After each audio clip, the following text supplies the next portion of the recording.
Hi everyone, welcome to my YouTube channel. कैसे हैं आप सभी? आई होप आप सभी अच्छे होंगे। वीडियो को स्टार्ट करने के पहले बता दूं कि हमारा जो नया ऑफलाइन बैच है वो 12 जुलाई से स्टार्ट होने वाला है। अगर आप में से किसी को भी एंड्रॉयड मोबाइल फ़ोन रिपेयरिंग की ऑफलाइन ट्रेनिंग लेनी है तो नीचे दिए गए नंबर पर कॉल करके आप अपनी सीट को बुक करा सकते हैं। अब आते हैं हम अपने टॉपिक के ऊपर। दोस्तों, आज का जो वीडियो है ना, बेसिकली मैंने डाला है हमारे जितने भी नए स्टूडेंट्स हैं उनके लिए, या उन स्टूडेंट्स के लिए जिन्होंने अभी अभी किसी इंस्टीट्यूट से कोर्स किया है और उनको काफ़ी सारी प्रॉब्लम्स को फेस करना पड़ता है, या फिर उन लोगों के लिए जो मोबाइल फील्ड में है लेकिन उन्होंने कहीं से कोर्स नहीं किया है। तो आज का ये वीडियो ये होने वाला है कि देखिए, बेसिकली क्या है कि मेरे पास एक नोट 10 प्रो आया था। ये एक नहीं आया था, मेरे पास 3-4 फ़ोन आए थे नोट 10 प्रो। और इसके अंदर बेसिकली फ़ोन ऑन है। इसके अंदर प्रॉब्लम ये है कि जो इसका कैमरा है ना, ये काम नहीं कर रहा है। तो आपको पता ही होगा कि नोट 10 प्रो में कैमरा, अगर फ्रंट कैमरा काम ना करे तो ज़्यादातर सीपीयू का फॉल्ट होता है। तो ये फ़ोन्स हमारे पास कुछ आए थे लॉट में, तो इसका सीपीयू रिवॉल्व करना था। तो मैंने सोचा क्यों ना आज एक ऐसा वीडियो बनाया जाए जिसमें मैं आपको बताऊं कि सीपीयू रिवॉल्व करने का सही प्रोसीजर क्या है। तो मेरा फ़ोन भी रिपेयर हो जाएगा और मैं आपको एक अच्छी इन्फॉर्मेशन भी दे दूंगा। दूसरा, बहुत बार ऐसा होता है कि मार्केट में इतने सारे टूल अवेलेबल हैं। एसएमडी मशीन की 10 वेराइटीज़ हैं, माइक्रोस्कोप की 10 वेराइटीज़ हैं, ब्लेड्स की काफ़ी वेराइटीज़ हैं, फ्लक्स पेस्ट की काफ़ी वेराइटीज़ हैं, पीपीडी बहुत सारी है। तो आजकल के बच्चे कंफ्यूज होते हैं, मार्केट में भटकते रहते हैं कि यार मैं कौन सी एसएमडी खरीदूँ, किससे सीपीयू पे काम करना सही रहेगा, मेरा सीपीयू ख़राब क्यों हो जाता है, सीपीयू लगाने के बाद सेट ऑन क्यों नहीं होता है, मेरे से रिबॉलिंग क्यों नहीं होती है, कहाँ पे मैं मिस्टेक करता हूँ कि रिबॉलिंग नहीं होती है। तो आज के वीडियो में मैं बताने वाला हूँ कि मैं आपको पूरा इस सीपीयू रिवॉल्व करके तो दिखाऊंगा ही दिखाऊंगा। इसके साथ साथ मैं आपको ये भी बताऊंगा कि सीपीयू पर काम करने के लिए एक टेक्नीशियन को कौन सी बेस्ट असेंबली लेनी चाहिए, कौन सा बेस्ट टूल लेना चाहिए, कौन सा फ्लक्स लेना चाहिए, कौन सा पीपीडी लेना चाहिए, कौन सी स्टेंसिल होनी चाहिए, कौन सी ब्लेड होनी चाहिए, कौन सा आयरन होनी चाहिए, और कौन से टूल्स मैं यूज़ करता हूँ जो मुझे अच्छा लगता है। आज मैं इस फील्ड में लगभग मेरा 16 से 17 साल हो चुका है। मैंने मोबाइल फ़ोन रिपेयरिंग 2006 में शायद ज्वाइन किया था, 6 में, तो 6 या 7 में। तो लगभग 15, 16, 17 साल तो मेरे को भी इस फील्ड में हो चुका है। तो आज मैं आपको एक अच्छी सी इन्फॉर्मेशन दूंगा और मैं उम्मीद करता हूँ कि वीडियो आपके लिए काफ़ी हेल्पफुल होगा। तो चलिए, हम आज सीपीयू पे भी काम करेंगे और मशीन की भी इन्फॉर्मेशन आपको देंगे। तो चलिए वीडियो को स्टार्ट करते हैं। तो दोस्तों सीपीयू पर काम करने के पहले मैं आपको मशीन की इन्फॉर्मेशन देता हूँ। जैसे कि आप देख पा रहे हैं कि ये मेरा लैब है जहाँ पे मैं रिपेयरिंग करता हूँ। तो यहाँ पे आज मैंने ना, मतलब जो मार्केट में पॉपुलर एसएमडीज पूरी लगा रखी है, ठीक है। तो मैं कुछ एसएमडीज के बारे में बताता हूँ। देखिए, सबसे पहले ये वाली एसएमडी काफ़ी पॉपुलर है, क्विक 857 DW+, आप सभी जानते हैं, ठीक है। ये है one of the best SMD, quick की 861 DW। ये है क्विक की 2008, और ये है सुगोन की 8650 जो अभी काफ़ी एक्सपेंसिव एसएमडी है। तो ये चारों मेरे पास हैं। इसके अलावा और भी एसएमडीज़ हैं, जगह कम पड़ जाएंगी इसीलिए मैंने 4 लगाई हैं। अब जब मार्केट में आप लोग जाओगे तो आप सोचोगे कि कौन सी एसएमडी खरीदी जाए जिससे मेरा सीपीयू सही से बने। कई बार होता है ना कि सीपीयू आप लोग काम करते हो, सीपीयू ख़राब हो जाता है। कई बार सीपीयू लगाने के बाद सेट ऑन नहीं होता है, रैम ख़राब हो जाती है, ओवर हीट हो जाता है। तो मेरा आपको एक ही राय है, अगर आपको सीपीयू और ईएमएमसी यूएफएस पे काम करना है तो मुझे आज तक इससे बेस्ट मशीन कोई नहीं लगी। आप बिल्कुल खरीद लीजिए क्विक की 2008, ये वाली। मैं जितने भी सीपीयू पे काम है, चाहे लेयर पे काम करना हो चाहे सीपीयू पे काम करना हो, मैं इसी से करता हूँ। 2008, मात्र 6,000 रुपये, 6200 की मशीन है। आप जब भी सीपीयू पे काम करें, रैम पे काम करें या ईएमएमसी यूएफएस पे काम करें तो आप इसी मशीन का यूज़ करें। आप दूसरी मशीन, देखिए मेरे पास ये 19-20 हज़ार की एक मशीन है, ये है सुगोन की 8650। मैं ये नहीं बोलता कि ये ख़राब है, लेकिन एक होता है ना, यूज़र जब यूज़ करता है किसी भी प्रोडक्ट को तो कौन सी चीज़ें उसको कंफर्टेबल लगती है। आईसी इससे भी उठती है, आईसी इससे भी उठती है, ये भी अच्छी है अपनी जगह, वो भी अच्छी है अपनी जगह। हो सकता है कोई दूसरा टेक्नीशियन यूज़ करे तो बोले कि 8650 अच्छी है, लेकिन मेरे हिसाब से मैंने अभी तक जितनी यूज़ की तो 2008 में को अब तक की सबसे चीप एंड बेस्ट और सॉफ्ट हैंडलिंग वाली मशीन है, बहुत अच्छी मशीन है।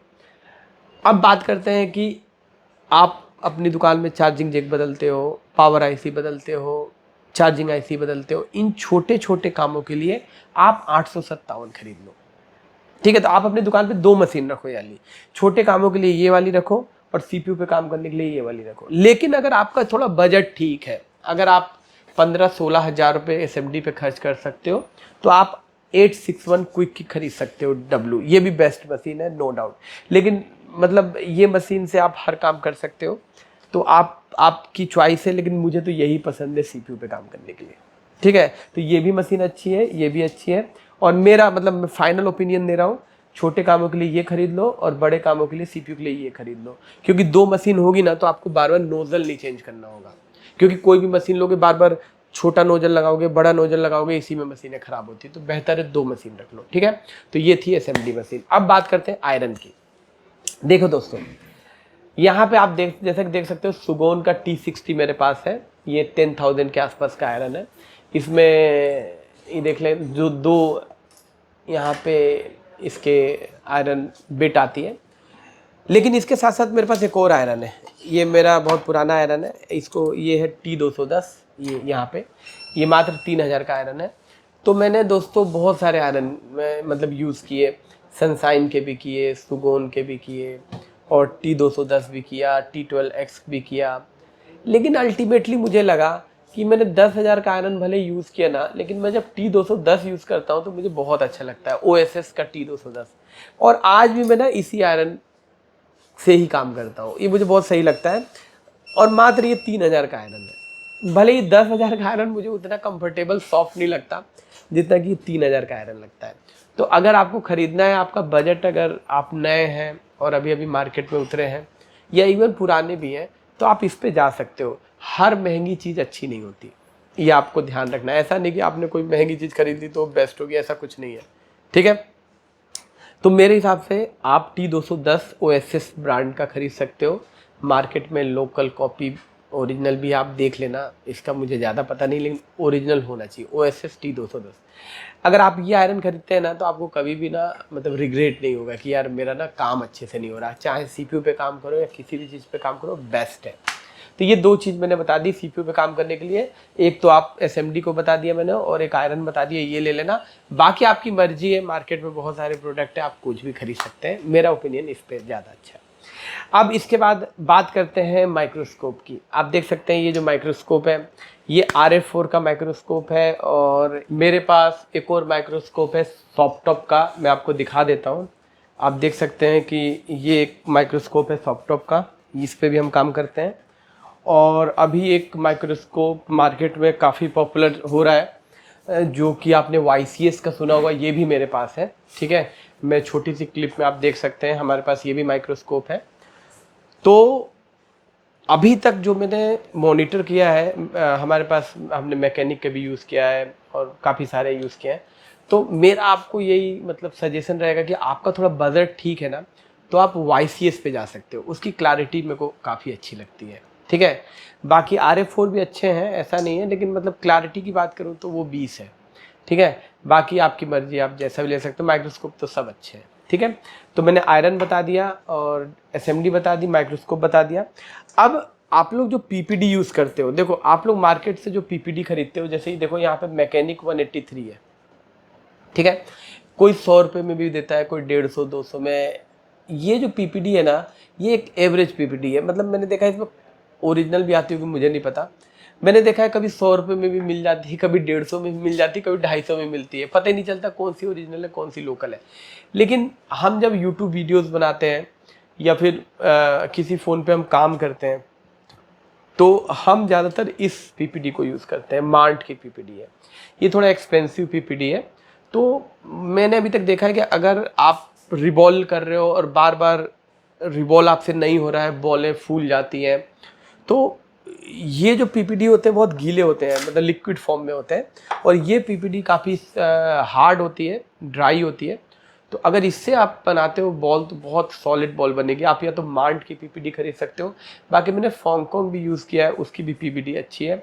ये कोई प्रमोशनल वीडियो नहीं है कि मैं किसी कंपनी का प्रमोशन कर रहा हूँ। मैं आपको पता है मैंने आज तक किसी कंपनी का प्रमोशन नहीं किया है, जो अच्छा है वो मैं आपको बता रहा हूँ, बाकी आपकी मर्जी, आप कोई भी खरीद सकते हैं। इसके बाद अगर आपको फ्लक्स पेस्ट यूज़ करना है सीपीयू पे काम करने के लिए, तो फ्लक्स पेस्ट मार्केट में बहुत सारे हैं, आपने पता मैकेनिक बहुत सारे हैं अलग अलग मॉडल, लेकिन मैकेनिक का ही एक SD360 मॉडल होता है, ये आता है देखिए, ये मुझे बहुत अच्छा लगता है। आप इसको यूज़ करना तो आपको भी पता चलेगा क्यों अच्छा है, ज़रूर इसको यूज़ करना, ठीक है। इसके बाद आप लोग एक पीसीबी होल्डर खरीदते हो मार्केट से, देखो पीसीबी होल्डर काफ़ी टाइप के पीसीबी होल्डर अवेलेबल है, लेकिन मेरा आपको यही सजेशन रहेगा कि आप ये पीसीबी होल्डर है फाइंडेक्स का, काफ़ी अच्छा है, वेट भी अच्छा है और इसकी जो ग्रिप है ये भी अच्छी है, इतनी हार्ड नहीं है। कई बार ना पीसीबी होल्डर बहुत हार्ड आप लोग टाइट कर देते हो तो बोर्ड बेंड हो जाता है, बोर्ड ख़राब हो जाता है। तो आप ये वाला पीसीबी होल्डर फाइंडेक्स का ले सकते हो, अच्छी क्वालिटी का। यहाँ पे आईसी को भी होल्ड करके हम आईसी को भी क्लीन कर सकते हैं, तो ये अभी तक मुझे बहुत अच्छा लगा। तो ये मेरा ओपिनियन है कि पीसीबी होल्डर लेना है, वन ऑफ द बेस्ट फाइंडेक्स, ठीक है। इसके बाद मैं आपको एक चीज़ और बता दूं कि जब आप लोग आईसी की कटिंग करते हो, आप इसका यूज़ कर सकते हो आईसी की कटिंग करने के लिए।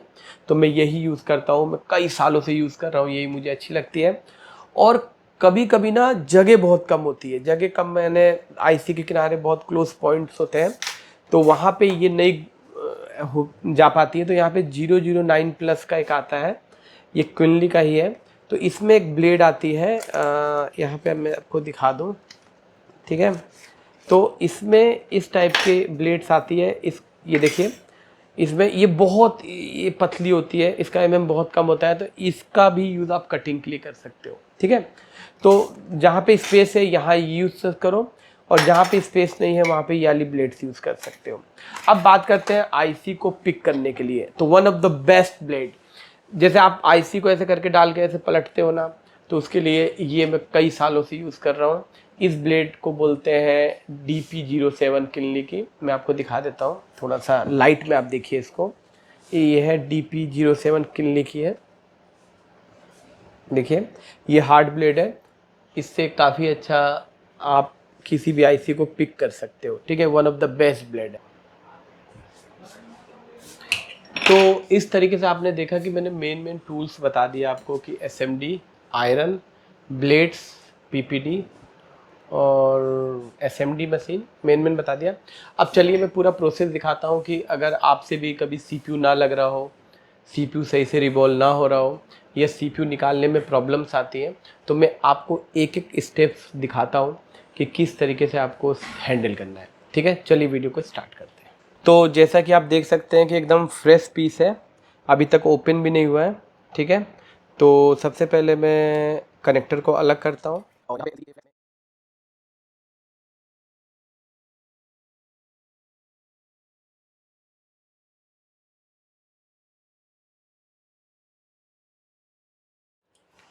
तो इस तरीके से देख सकते हैं कि बोर्ड यहाँ पे, सीपीयू यहाँ पे लगा हुआ है, ये सीपीयू लगा हुआ है। तो अब हम चलते हैं सीपीयू को रिवॉल्व करते हैं। तो चलिए हम सीपीयू को इंस्टॉल करते हैं। इसके पहले हमें सील्ड कटिंग करना पड़ेगा। तो यहाँ पे मेरे पास एक ड्रिल मशीन है। तो एक्चुअल में होता क्या है कि जितना एरिया हमको सीपीयू को निकालने के लिए चाहिए, हमें उतना एरिया चाहिए, बस पूरा सील्ड कटिंग करने का ज़रूरत नहीं है। तो यहाँ पे मैं ड्रिल मशीन से सिर्फ उसी एरिया को कट करूँगा जहाँ पे सीपीयू के ऊपर जो सील्ड है। कई बार आपने देखा होगा हम कटर से कटिंग करते हैं, कटर से कटिंग करने पे क्या होता है कि ग्राउंड डैमेज होने के चांसेस ज़्यादा होते हैं। ये बहुत सेफ तरीका है किसी भी सील्ड को कट करने का। हल्का हल्का कट लगा के आप आराम से सीपीयू के ऊपर की सील्ड को हटा सकते हैं जितनी हमें ज़रूरत है। देख सकते हैं आप, आराम से कटिंग हो जाती है।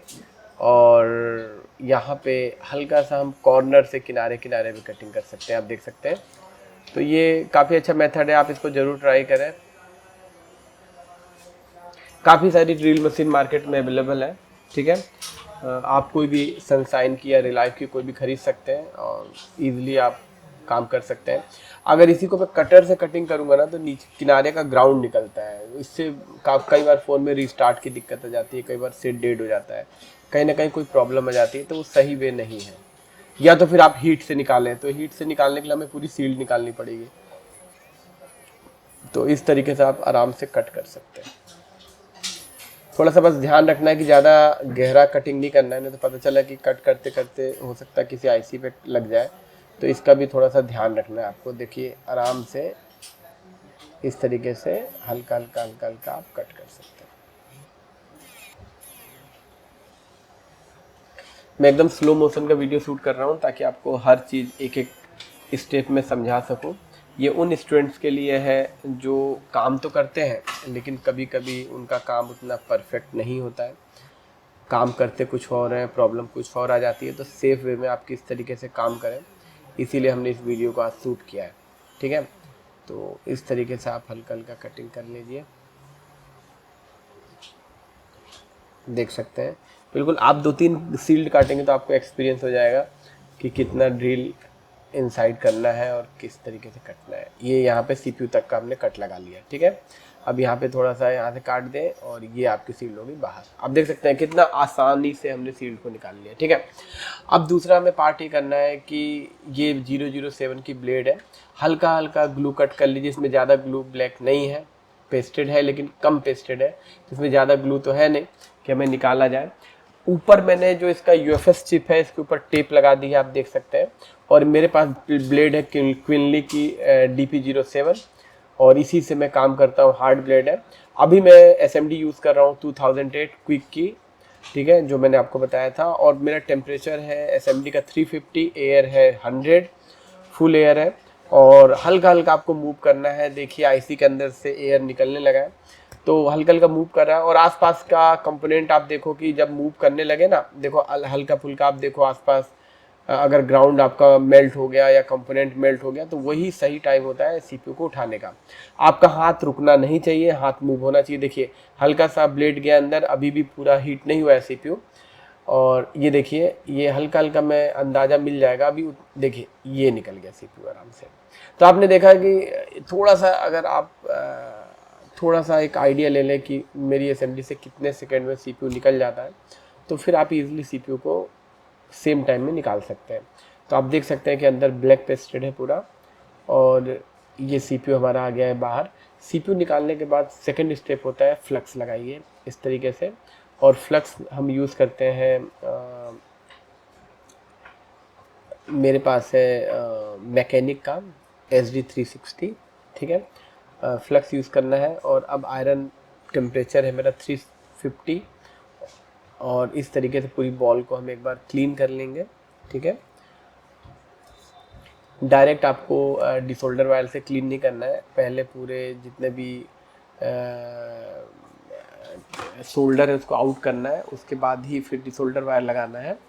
तो ये आयरन से मैं एक बार पूरी बॉल को क्लीन कर लेता हूँ। कई बार बहुत सारे लोग डायरेक्ट डिसोल्डर वायर से क्लीन करने लगते हैं, डायरेक्ट डिसोल्डर वायर मत लगाइए। ऐसे देखिए पूरा सोल्डर बाहर आ गया और ये देख सकते हैं आप इस तरीके से सोल्डर बिल्कुल सॉफ्ट हार्ड से काम करना है, हार्ड। और आयरन आपका अच्छा होना चाहिए। कई बार बहुत सारे स्टूडेंट आयरन हीट नहीं होता है उनका और यहाँ पे ऐसे काम करते हैं तो कई बार बॉलें डैमेज होती है या ग्राउंड निकल जाता है, इसका ध्यान रखना है आपको। तो इस तरीके से आपने देखा कि हमने क्लीन कर लिया। अब हम डिसोल्डर वायर से इसको साफ़ कर सकते हैं। तो मेरे पास डिसोल्डर वायर जो है वो है, काफ़ी सारे मार्केट में डिसोल्डर वायर अवेलेबल है, कोई भी ले सकते हैं, सभी ऑलमोस्ट ठीक होता है। तो यहाँ पे आप देख सकते हैं अब हल्का हल्का में जो ग्लू मोटा है काफ़ी ब्लैक वाला, तो हल्का हल्का ये जो गम है इसको हम कटिंग कर लेंगे। देखिए ये ब्लैक पेस्ट है, इसको हल्का हल्का हम इसी ब्लेड से कट कर लेंगे। ये देख सकते हैं आप टेम्परेचर असेंबली का 320 हमने रख रखा है और एयर 30 पे है। ठीक है, हल्का हल्का बिल्कुल कटिंग करना है, ज़्यादा जोर नहीं देना, नहीं तो बॉल डैमेज हो जाएगी। जब आपको लगे कि पूरा मेल्ट हो गया ना तब ब्लेड चलाइए। देखिए इस तरीके से, देख रहे हैं इस तरीके से। देखिए अभी अभी उतना मेल्ट नहीं हुआ है, जब मेल्ट हो जाएगा तो अपने आप जो पेस्ट है वो निकलने लगता है। अभी पूरा मेल्ट नहीं हुआ है, बीच में ग्राउंड ज़्यादा होता है। तो ये आप देख सकते हैं कि ये कटिंग ईजिली हो पा रहा है, ठीक है, इस तरीके से। बाकी आप और भी ब्लेड्स आते हैं इसका यूज़ कर सकते हैं, लेकिन 007 से भी प्रॉपर कटिंग हो जाती है, कोई दिक्कत नहीं होती है। तो इस तरीके से हल्का हल्का, क्योंकि ना काफ़ी मोटी परत है ब्लैक पेस्ट की, तो अगर हम इस पर अगर डिसोल्डर वायर लगाएंगे तो तब भी फिर हमें साफ़ तो करना ही पड़ेगा। इसीलिए मैंने सोचा कि पहले साफ़ ही कर लेते हैं, फिर डिसोल्डर वायर से इसको हम क्लीन करेंगे। तो इस तरीके से हल्का हल्का आप 320 पे रखिएगा एसएमडी मशीन की हीट को, 350 मत रखिएगा, नहीं तो बोर्ड काफ़ी ज़्यादा गर्म हो जाएगा। 320 पे आराम से क्लीन हो जाता है, ठीक है। तो इस तरीके से बीच में आईसी के मिडिल में ग्राउंड ज़्यादा होता है, तो वहाँ पे थोड़ा सा टाइट होता है उसको निकालना, बाकी तो आराम से ब्लैक पेस्ट निकल जाता है।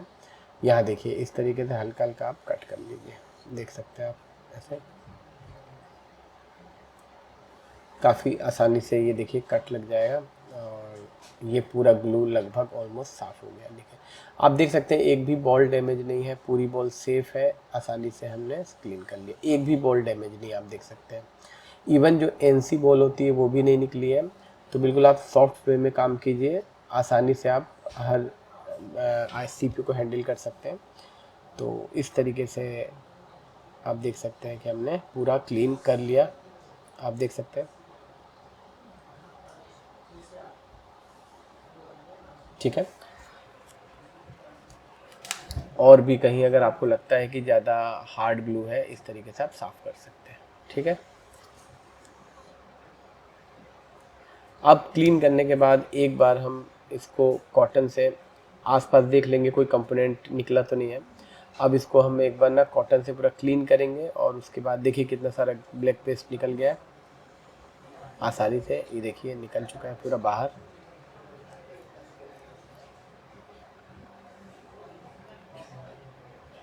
ये देख सकते हैं आप। अब हम क्या करेंगे, थोड़ा सा फ्लक्स लगाएंगे, ठीक है, और यहाँ पे हम थोड़ा सा पीपीडी यूज़ कर सकते हैं बॉल को पूरा रिन्यू करने के लिए, क्योंकि कई सारी बॉल ड्राई हो जाती है, ठीक है। तो आप चाहें तो पीपीडी यूज़ कर सकते हैं, ठीक है। पीपीडी यूज़ करने से क्या होगा कि जब यहाँ पे हम आयरन को यूज़ करेंगे ना, तो पूरी जो बॉल्स है ना वो न्यू हो जाएंगी। यहाँ पे पहले मैं डिसोल्डर वायर से पूरा क्लीन कर लूँ एक बार, देखिए। तो यहाँ पे आप पीपीडी भी यूज़ कर सकते हैं, लेकिन इसके पहले मैं एक बार डिसोल्डर वायर से क्लीन कर लेता हूँ पूरा। इस तरीके से आप डिसोल्डर वायर गुडविक का यूज़ कर सकते हैं। ये इस तरीके से आप क्लीन कर सकते हैं पूरा, ठीक है। देखिए कुछ बॉलें आपको ड्राई दिख रही होंगी ब्लैक कलर की, तो उसको क्लीन करना ज़रूरी है, इसीलिए कभी कभी सीपीयू लगाने के बाद सेट ऑन नहीं होता है। कुछ बॉलें अगर आपको ब्लैक कलर की दिख रही होंगी या थोड़ी सी ग्रे कलर की दिख रही होंगी, तो उससे हमें साफ़ करना पड़ता है। हम कई बार ऐसे ही छोड़ के सीपीयू लगा देते हैं, इसीलिए हमारा सेट ऑन नहीं होता है। तो एक एक बॉल पूरी चमकनी चाहिए, तभी इसकी कनेक्टिविटी बनेगी। तो इस तरीके से हमें एक एक बॉल को अच्छे से देखिए ऐसे करके क्लीन कर लेना है, आप देख सकते हैं। अभी मैं एकदम सॉफ्ट हैंड यूज़ कर रहा हूँ, आप ये मत समझना कि बहुत तेज़ में रगड़ रहा हूँ डिसोल्डर वायर को, एकदम सॉफ्ट हैंड, हम प्रेशर नहीं देते। आपको भले ऊपर से लग रहा होगा कि ऐसे हम रगड़ रहे हैं, लेकिन इसको ना मैं जब भी देखिए ये मैं प्रेशर नहीं दे रहा हूँ, बिल्कुल सॉफ्ट हैंड से काम कर रहा हूँ। अगर आप प्रेशर देंगे तो नीचे ग्राउंड निकल जाएगा पूरा, और पूरा फिर दिक्कत हो जाएगी। तो इस तरीके से आपने देखा कि हमने ये पूरा क्लीन कर लिया, ठीक है। ये पूरा क्लीन हो गया। इस तरीके से क्लीन करने से क्या होता है कि थोड़ा बहुत जो ब्लैक पेस्ट बचा होता है ना, गंदगी बची होती है, वो भी क्लीन हो जाती है, ठीक है।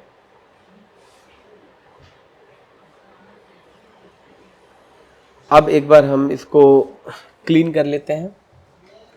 अच्छा, अगर ज़्यादा ब्लैक होता ना तो आप इस पर थोड़ा सा पीपीडी भी यूज़ कर सकते हो, पीपीडी रख के, और अगर पूरा पीपीडी से आप सोल्ड कर देते हो तो पूरी बॉलें नहीं हो जाती है, लेकिन वो तब करना जब पूरा ब्लैक हो।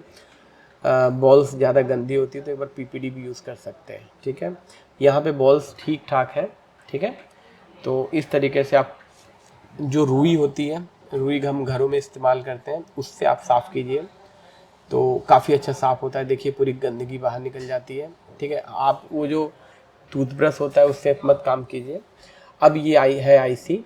अब आईसी पे देखिए पूरा ब्लैक पेस्ट लगा हुआ है, तो सबसे पहले आयरन से हल्का हल्का आप पेस्ट को लूज़ कर लीजिए इस तरीके से, इस तरीके से। और हमारे पास एक ब्लेड होती है 004, उसको हम आगे से शार्पनेस को कम करके हम खुद ब्लेड बनाते हैं। और ये वाली ब्लेड देखिए, इस तरीके की ब्लेड है, ये हैंडमेड है। और देखिए आप अभी मैं SMD 857 यूज़ कर रहा हूँ। एयर 320 हीट 320 है, एयर 2 पे है। और इसको आपको क्या करना है, अभी 2008 SMD नहीं यूज़ कर रहा हूँ मैं, 857 है। अभी आपको क्या करना है, हल्का हल्का हीटअप करना है और इस ब्लेड से आप कटिंग करते जाइए। एक बार में देखिए पूरा ग्लू निकल जाएगा। देखिए आप देखिए कैसे हम निकालते हैं, हल्का हल्का हीट करिए और इस तरीके से पूरा ग्लू बाहर आ जाएगा। देखिए, ये देखिए, हल्का हल्का हीट करते रहिए। ये देखिए बहुत अच्छा मेथड है, आप पूरा ग्लू एक बार में बाहर आ जाता है, आपको ज़्यादा रगड़ना नहीं पड़ता है। ये हैंडमेड ब्लेड है, आप अपने हाथ से भी घर पे बना सकते हो। मार्केट में 004 की ब्लेड आती है, उसी को आगे शार्पनेस को कम करके राउंड कर दीजिए, ब्लेड रेडी हो जाएगी।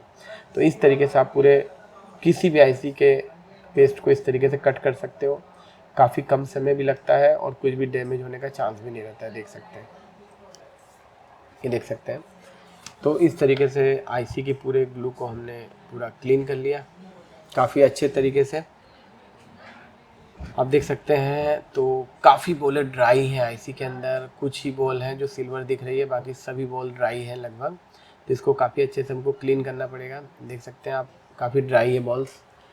अब फ्लक्स लगा के एक बार डिसोल्डर वायर हम यूज़ करते हैं, ताकि आईसी के ऊपर की जो पूरी थोड़ी बहुत जो ब्लैक पेस्ट लगा हुआ है वो पूरा क्लीन हो जाए।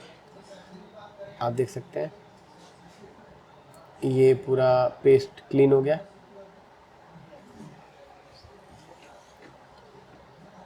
बिल्कुल आपको ना ज़्यादा यहाँ पे ना डिसोल्डर वायर को ज़्यादा ताकत से नहीं इस पर रगड़ना है, नहीं तो आईसियाँ ख़राब हो जाती है। बिल्कुल सॉफ्ट हैंड आपको यूज़ करना है। और ये यहाँ पे क्लीन हो गया।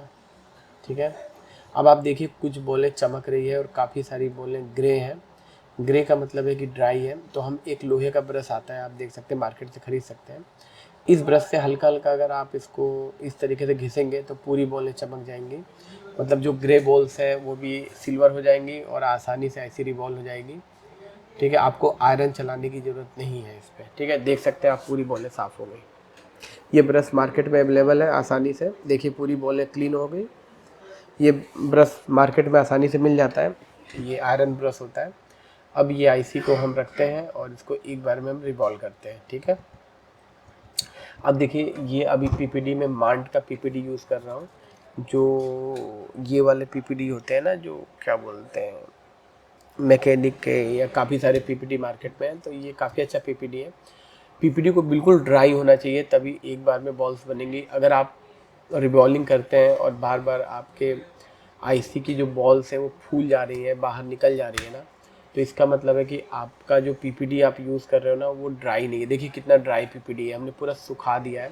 और वैसे भी मांड के जो पीपीडी आते हैं काफ़ी ड्राई होते हैं।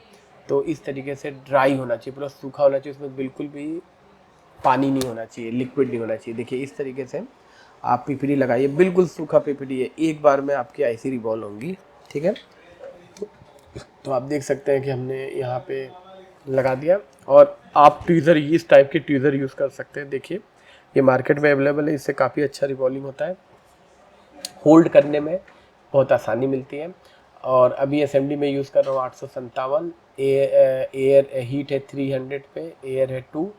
और इस तरीके से आप हल्का हल्का 45 डिग्री से हीट करेंगे तो आसानी से आईसी आपकी एक बार में ये बन जाएगी। देखिए बिल्कुल भी कोई बॉल फूलेगी नहीं, क्योंकि बहुत ड्राई पीपीडी है। इस तरीके से आपको काम करना है। ठीक है, जब भी आपकी रिबॉलिंग में दिक्कत आती हो तो एक अच्छी पीपीडी यूज़ कीजिए, और स्टेंसिल ना ज़्यादा पुराना मत यूज़ कीजिए।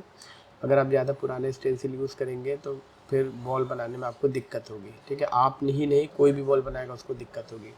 तो स्टेंसिल ज़्यादा पुराना मत यूज़ कीजिए, और जो पीपीडी है वो अच्छी ड्राई होनी चाहिए। तो आप देख सकते हैं बॉल बन चुकी है। एक दो बॉल है जो थोड़ी सी कनेक्टिविटी नहीं दिख रही है, तो हम एक बार और पीपीडी यूज़ कर सकते हैं। तो देखिए मैंने कटिंग किया और कटिंग करके फिर से एक बार हीट दिया, तो अब की बार देखिए ये पूरी आईसी की बॉल बन गई। एक बार आप ब्लेड से कटिंग कर सकते हैं, ठीक है, आईसी के ऊपर की, क्योंकि यूनिवर्सल से हम बना रहे हैं। तो इस तरीके से आप देखते हैं कि आईसी आप रेडी हो चुकी है। अब हम एक बार आप पीपीडी भी यूज़ कर सकते थे कटिंग करके, लेकिन मैंने पीपीडी यूज़ नहीं किया, बस ऊपर से ब्लेड से कट करके आप यूज़ कर सकते हैं। अगर आईसी सही बनी होगी तो एक बार में बाहर आ जाएगी, आप देख सकते हैं बाहर आ गई। और एक बार अच्छे से कैलकुलेट कर लीजिए कि कोई बॉल छोटी बड़ी तो नहीं है, ठीक है। और एक बार अच्छे से क्लीन कर लीजिए आईसी को। तो देखने से तो लगता है कि पूरी आईसी की बॉल अच्छे से बन गई। अब थोड़ा सा थिनर लेके आईसी को क्लीन कर लीजिए। अगर आप घर पे प्रैक्टिस करते हैं और आपसे बार बार आईसी रिवॉल्व नहीं हो पा रही है, चाहे डबल डेकर हो, चाहे ब्लैक पेस्टेड हो, चाहे कोई भी आईसी हो, तो आप हमारे इंस्टीट्यूट को ज्वाइन कर सकते हैं। हमारे इंस्टीट्यूट बदरपुर में है। आप हमारे यूट्यूब चैनल पे जाके पूरी वीडियोस देख सकते हैं, सेल फोन सोल्यूशन। हमने काफ़ी सारे डबल लेयर के motherboard, black pasted, double decker, सबके बारे में डिटेल डाली है। तो इस तरीके से आप आईसी को क्लीन कर लीजिए अच्छे से। डस्ट, बिल्कुल गंदगी नहीं होनी चाहिए आईसी के ऊपर, ठीक है। इस तरीके से आप देख सकते हैं कि मैंने पूरी आईसी को क्लीन कर लिया, बिल्कुल कोई गंदगी, कोई डस्ट नहीं है। अब आईसी को हम लगाने के लिए रेडी हैं। एक बार हल्का सा हीट कर लीजिए ताकि बॉल्स जो है छोटी बड़ी हैं वो बराबर हो जाए। जैसे कई बार होता है शोल्डर प्रॉपर गोल नहीं होता है, तो एक बार हीट मारने से पूरा शोल्डर राउंड अप हो जाता है। तो इस तरीके से आईसी रेडी है काम करने के लिए, ठीक है। अब चलते हैं आईसी को इंस्टॉल करते हैं। तो ये है हमारा मदरबोर्ड। मदरबोर्ड को तो हमने पहले ही साफ़ कर लिया है, ठीक है। तो सबसे पहले हम फ्लक्स लगाएंगे, ठीक है। अब फ्लक्स जब आप लोग लगाते हैं ना, तो पूरा आईसी पे पूरा चारों तरफ स्प्रेड होना चाहिए। कई बार क्या होता है कि फ्लक्स प्रॉपर आईसी के अंदर नहीं लग पाता है ना, तो कुछ बोले कनेक्ट हो जाती है और कुछ बोले कनेक्ट नहीं होती, और सीपीयू लगाने के बाद भी सेट ऑन नहीं होता है। तो फ्लक्स पूरे आईसी की बॉल्स पे प्रॉपर लगना चाहिए, ठीक है। तो आप क्रॉस में भी फ्लक्स लगा सकते हो या इस तरीके से पूरा स्प्रेड कर सकते हो ब्लेड से, ताकि पूरा फ्लक्स पूरा प्रॉपर लगना चाहिए सीपीयू के नीचे फ्लक्स, ठीक है।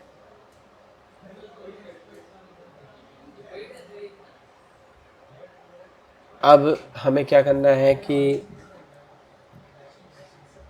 लगने के बाद, ठीक है, अभी सीपीयू का डॉट हमें एक बार कैलकुलेट करना होगा। डॉट किधर था, तो डॉट ऊपर साइड में था।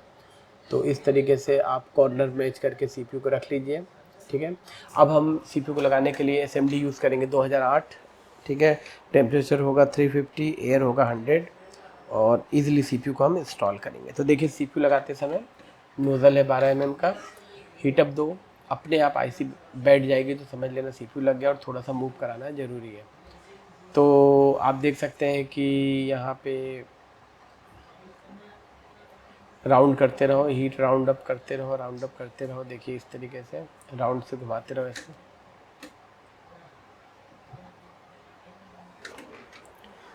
राउंड राउंड घुमाते रहिए हीट को, ठीक है।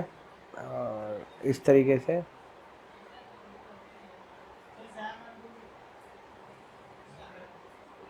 हल्का सा फ्लक्स एक बार और मैं इंसर्ट कर रहा हूँ थोड़ा सा, आप देख सकते हैं। और अब आईसी लगने के लिए रेडी है, ठीक है। अंदर से फ्लक्स भी बाहर आने लगता है। और अब हम थोड़ा सा मूव कराएंगे आईसी को। देखिए ये मूव करा दिया नीचे से ऊपर की तरफ। देखिए आईसी एकदम प्रॉपर इंस्टॉल है। इस तरीके से सीपीयू हमारा प्रॉपर इंस्टॉल हो चुका है। अब हम सीपीयू को थोड़ा कूल होने देंगे और उसके बाद बोर्ड में फिट करेंगे और उसके बाद से सेट ऑन करके देखेंगे। तो आपने देखा ना कि फ्लक्स में बिल्कुल कंजूसी मत कीजिएगा, फ्लक्स पूरा प्रॉपर होना चाहिए, अच्छी कंपनी का होना चाहिए, पीपीडी अच्छी कंपनी का होना चाहिए। बहुत लड़कों की कंप्लेन होती है कि सीपीयू लगाने के बाद सेट ऑन नहीं होता। तो चलिए हम अपने सेट को ऑन करके देखते हैं। तो इस तरीके से आपने देखा कि हमने स्टेप बाय स्टेप कैसे सीपीयू को रिवॉल्व किया है। पूरे टूल्स के बारे में मैंने इन्फॉर्मेशन दी, कैसे इंस्टॉल करना है सब कुछ। अब चलते हैं फ़ोन को पैनल में लगाते हैं और एक बार हम फ़ोन को ऑन करके देख लेते हैं कि फ़ोन की सिचुएशंस क्या है। ये है हमारा पैनल।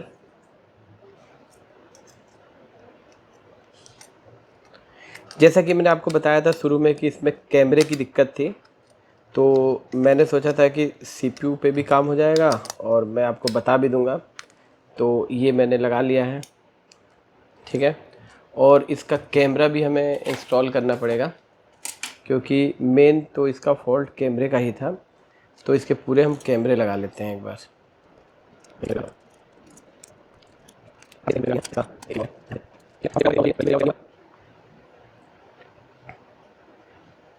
देखिए, तो हमारा ये सेट ऑन हो चुका है, मतलब हमने सीपीयू सही तरीके से इंस्टॉल कर लिया है।